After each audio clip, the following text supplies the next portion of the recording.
So you need hardstyle beats. We bring you that shit. And for your dancing pleasure, we combine it with a fat melody.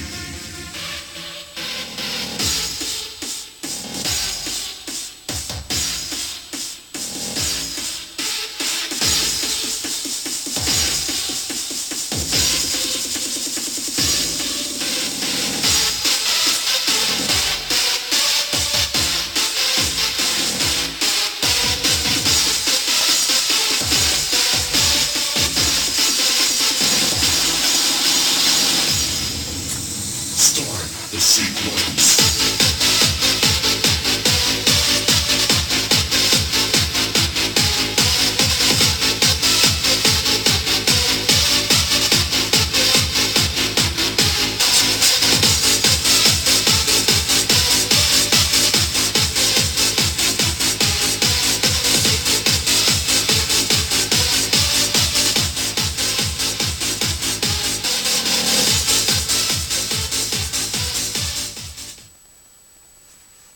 Okay, this is my experience with the Reptilian, who of course posed as a black man, coming into my workplace. He was an interdimensional alien, aka Reptilian, who manifested as a black man physically in 3D. And this isn't the first physical encounter I've had. I've had about 5 others. But anyway, this happened around 2014 of, let's see, it was around May of 2014. And this is the first time, too, that I realized, I guess some of the reptilians are sticking up for me. You know, sticking up for me, you know, when an asshole of this dimension does me wrong. So that was kind of awesome to figure that out. And then I thought of another incident in 2012 that kind of happened, but I'm not going to go into that one. So I didn't figure out that sometimes these beings will, if they don't like, you know, somebody that's, if they don't like somebody in this dimension, and you're like their friend or whatever, and you know, the reptilian, the alien's friend, and a human is doing you wrong or whatever, they'll show up and pay them a visit. Okay, so anyway, most of the time when these entities manifest in physical form, they're kind of scary and you don't really want to go up to them and try to interact with them. Well, I'm sure they control everything, so if they want it to be that way, then they want it to be that way. So this being, of course, didn't want it to be that way at the time. He didn't want, you know, me to be scared or whatever. Like that physical reptilian alien experience I had at the gym back in 2004. You know, I don't know why he didn't come up and try to interact with me. But I guess he just wanted it that way. He wanted it to make it look like he was stalking me or something. It was kind of scary. But this incident was not scary. And at my workplace, you know, they act like they're all about safety, safety. It's a bunch of freaking bullshit. You know, just because we have a guard or whatever, that's not making anything any safer. And we have this damn video thing, but it doesn't work. It's not really, it serves no purpose. So I couldn't go back there and try to rewind it. Man, I wanted to look at this, replay this incident over and over again, but I couldn't have did that anyway because they don't have any kind of surveillance thing where you can just like go rewind it from what happened, you know, an hour ago or whatever. They don't have that kind of technology. I mean, what they have is worthless. The only reason why we have a security guard is because of the Austin incident, and I already knew something bad was going to happen at an IRS office. The government office, when I was in Austin, Texas. That's why I got the hell out of there and moved back here. But, and then of course it was like I can't remember when it was. It was like I moved back here a day after the building blew up or whatever. Or it was a day later after, I can't remember. It was like a day before or a day later after I moved back here that building blew up. Just a couple, not the whole building. But, yeah, I already knew something bad was going to happen. I just didn't know what building it was going to happen at. But, anyway, so I know it's kind of funny that this being would pick this experience to show up. It is kind of comical. And these reptilian beings actually had another big, long, intricate. I may do a video about that too. It was just basically a lucid dream, but it wasn't really that. It was more of a dream this morning, and it was very, very long, very intricate. And of course, he put a bunch of black people. He's always putting black people in my scenarios. Or they pose as black people when they manifest in physical form. That's one of the things they like to manifest as, a black man or a black woman or whatever. Well, okay, so this reptilian being, he posed as a 67-year-old black man for this experience. And they've always been knowing that once they did manifest in physical form, they knew that I wanted to know if they still felt physical. Like once they manifest in physical form, like if I went up and touched them, would they still feel physical? You know? I always wondered that. And so yeah, they still feel physical if you go up and touch them. But if you try to beat around with them too much, then they're just going to melt in front of your face. They're just going to de-manifest in front of your face. And when this being walked out the door, I doubt he even made it to the other door out to the parking lot. He probably de-manifested right there in the lobby, in the hallway. So anyway, this is how this experience went down. This was an alien, a reptilian alien, interdimensional alien from whatever they say, the fourth dimension, that manifested in physical form. In 3D at my workplace. This was all in 3D. Awake and alert. It was not in an altered state of consciousness. All in 3D. Okay, so anyway, and like I say, he didn't like how a couple coworkers were treating me. So I guess, and he knew that I wanted to fill them once they manifested in physical form. If I would go up and touch them, I wanted to know if they would still feel physical. They knew that I've been wanting to do that, fill an interdimensional alien once they manifested in physical form. You know, they knew that I wanted to fill them to see if they still felt physical. Okay, so this is how the experience went down. And like all this technology is bullshit. I mean, like this camera is like 2005 camera, and this camera is better than any freaking iPad or iPhone you'll ever buy. Except it's not high definition. But yeah, my iPad, thank God I only spent $100 on it, but I'll never buy another one. I will never buy another touchscreen device or iPhone, iPad, anything like that ever again.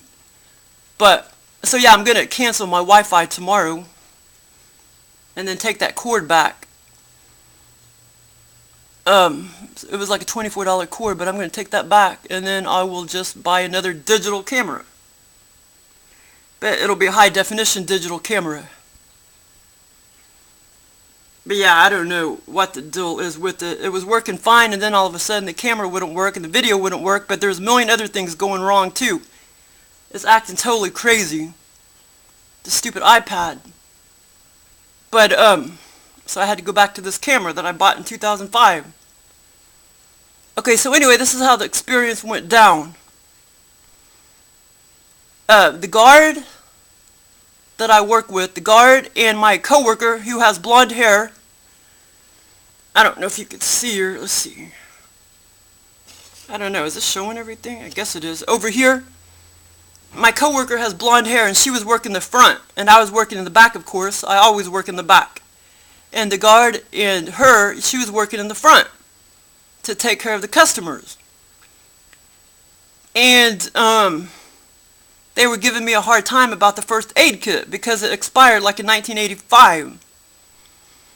And I was like, well, we don't really need to throw it away, you know. And they're like, oh, throw it away, throw it away, throw it away, throw it away. And I was like, well, I'm not going to throw it away. I'll put it back there on the shelf, but I'm not going to throw it away. And so they were giving me a hard time about the first aid kit. So I went back there and I pretended like I threw it away, but I just put it on the top shelf. But they were just like going on and on and on because, you know, our jobs are, well, you know, the jobs are so freaking boring that they got to create drama all the time because it's so boring. Okay, so anyway, so about 20 minutes later, after I go put the first aid kit on the shelf, I go back to my cubicle in the back, you know, away from the front desk. And this black guy comes in all drunk.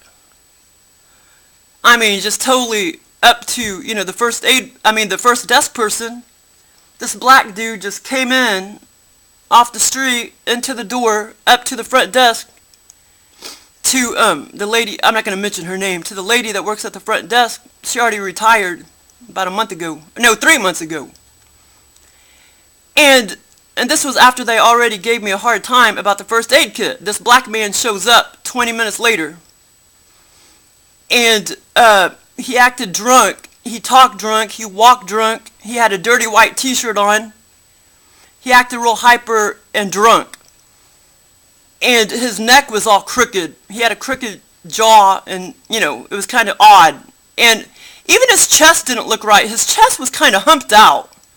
Like it didn't look right. So see, when they manifest in physical form, they can't get our reality 100% correct, like what a human being really acts like in this dimension. A physical human being, they can't mock them to a T, but they can mock them pretty close to about 98%. And anyway, he's like, you got a Band-Aid? You got Band-Aid? You got Band-Aid? And was shoving his fucking elbow in her face. Like, you got Band-Aid? You got Band-Aid? Shoving his elbow in her face. And she was just like, what? And then they're like, Shayna.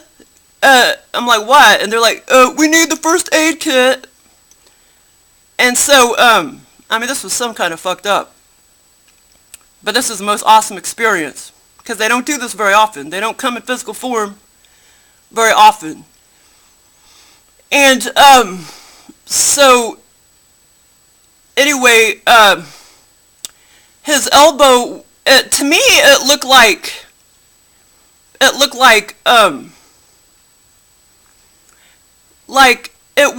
was a fresh wound, like a fresh bloody scratch wound. I mean, it was about as big as a 50-cent piece on his elbow. It was bloody, but it looked like, it just kind of looked like it was fresh, but it looked like, you know how when you, sometimes you'll get that you'll kind of get that clear pus over the top of it, over like a big fresh wound. That's what it looked like to me. But my coworker, she said it looked like it had been there a while, and I'm like, no, it didn't to me. It looked totally fresh to me. Yeah, she acted like it looked like it had been there a while, but I'm like, no, it totally looked like a fresh wound to me, except it had that clear pus over it. You know, it wasn't grotesque looking or anything. But anyway, so when these beings manifest in physical form, there's always something very awkward. They will talk drunk, they will walk drunk. What they say, they can't get it right to a T. What they say really doesn't make sense. It'll make a little bit of sense, but not much sense. But his neck was crooked, his jaw was like crooked, and his chest was kind of awkward. He had a dirty white t-shirt on. He was about 67 years old. His hair wasn't quite that gray, but he was very, very nice. And it's like, that's all he was doing was going in there. He didn't want any kind of services whatsoever. That's all he was doing was going in there to get a Band-Aid. I mean, you know how awkward and odd that is? That's very odd. So anyway, he's like, you got Band-Aid? You got Band-Aid? With his elbow shoved up in her fucking face. And, so anyway, so I took the Band-Aid and I actually touched his elbow. And yeah, it felt physical.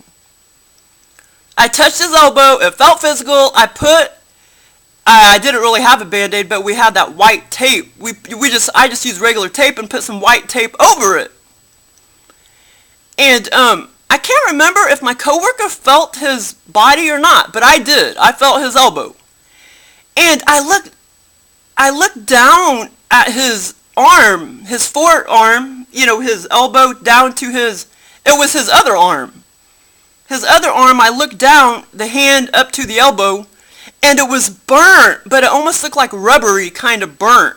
It wasn't grotesque looking or anything. It was all burnt up, like he had been in a fire. But it wasn't grotesque looking. You could just tell it looked like it happened 30 years ago or whatever. But it looked like rubber. It literally looked like rubber. It didn't look like normal skin. It looked like rubber. And I was just like, well, what'd you do to your arm? And he was just like, well, I gotta go. And then he went out the door and disappeared. I doubt very seriously he made it to the other door. I think he demanifested right there in the middle of the lobby. Or the hallway. Before he went out the door to go to the parking lot. That's what I think anyway. But anyway, after he came in and shoved his elbow in the front desk woman, my coworker's face, he proceeded to say some stuff. He said, this is what he said, and I know he was going off my habits. He was trying to go off my habits. He was like, well, I got up at like 6 a.m. in the morning, but like I say, he was talking all drunk and shit. He's like, I got up at like 6 a.m. in the morning, and I scraped my elbow, and I didn't want to go back to bed, or some weird shit like that. And they know I get up at 6 a.m. I used to get up at 6 a.m. I don't have to get up till 7 now, but back then I got up at 6 a.m. And so you can tell, but what he said, like I say, it didn't really make sense. Like, why would you scrape your elbow at 6 a.m. and then 11:20 a.m. come into a government building and ask for a Band-Aid? That's very odd. And of course, at the time of the incident, I wasn't thinking, oh my God, this is a freaking alien in physical form. I wasn't really thinking that at the time. I didn't start thinking that till just a few minutes after the incident happened or whatever. I can't remember how long exactly. But, so anyway, when he came in to the government building, he did turn everybody off except for me, the guard, and the front desk person. We only have like 15 chairs. Every single chair was filled up full of customers. And everybody was like looking down, they looked like they were in a trance. There was a guy at the very back row that was a black guy. He was a younger black guy, and he just kept staring at me the whole time the black guy was doing his thing. This alien was doing his thing, talking and everything. But he looked like, when he was staring at me, he looked like he totally was in a trance. Like he looked like he didn't know what was going on. He just looked like he was in a trance, like he was fixated on me. But everybody else was just like totally like oblivious and like looking down. So yeah, he did turn everybody off except for me, the guard, and the front desk person. But yeah, he didn't appreciate, those two people giving me a hard time about the first aid kit. I know it's kind of funny, but they went on and on and on and on, go throw it away, and they just went on and on and on, and, but yeah, so this is a pretty cool experience. The next day, I was like, well, so-and-so, I don't want to say her name, I was like, don't you think I was like, did that customer, come in? Did he want any kind of services? Or did he just want a Band-Aid? And she's like, no. All he wanted was a Band-Aid. He didn't ask for any kind of transcript or anything like that. Or to drop off, papers or anything like that. He just wanted a Band-Aid. And I was like, well, don't you think that's kind of weird? And she's like, yeah, that was very weird. But yeah, these motherfuckers will protect your ass. from any humans that are treating you wrong. They will. And like I say, I mean, these beings have been around me all my life, and I did not even figure that out until 2014 of May. Oh, I did put the date, okay. But yeah, he had a dirty ass white t-shirt on. His neck was crooked.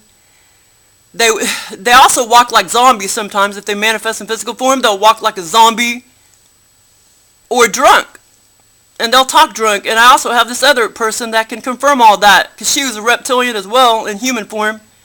And she had a black man, alien, a reptilian, manifest in front of her as a black man. And her name was Gay. But yeah, it was really cool. Or shit, maybe it was my alien. I don't think so. I think it was, or maybe it was just both of our aliens. But that was that. I think I'll talk about that in a separate video. I can make that video pretty quick. Of course, that was all her experience. But that was pretty cool too. Yeah, I can put that in another short little 10-minute video or something. I'm trying to think of if I forgot anything. But yeah, as he came in the door, just like, you got Band-Aid, you got Band-Aid? You know, he was all like hyper, you know, like he was drunk. And like I said, he kind of slurred his words around, you know what I'm saying? And like I say, what he said didn't make much sense, because he's like, well, I woke up at 6 o'clock in the morning, and I didn't want to go back to bed, or something like that. I don't know, it was just very weird. But yeah, he tried to carry on big long conversation and everything. It didn't make much sense. But he said something about 6 a.m. in the morning. See, he knew that I get up at 6 a.m. in the morning. And at the time, I did get up at 6 a.m. in the morning. So he was trying to go off my characteristics, my habits, my 3D habits. And it's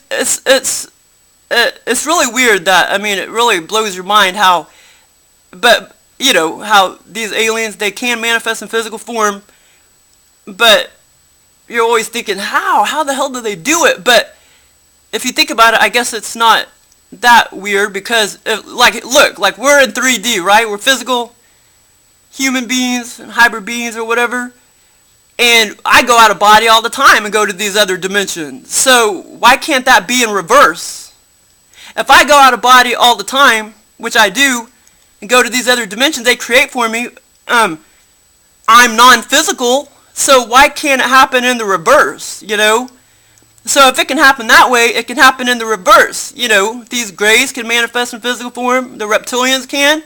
But like I say, I don't know if they ever, I mean, I guess the greys do, but why the reptilians never really want to manifest as what they really look like, I have no idea. But normally they don't. You know, they're going to appear as a human, or some kind of freakazoid, zombie. I haven't talked about that physical encounter yet.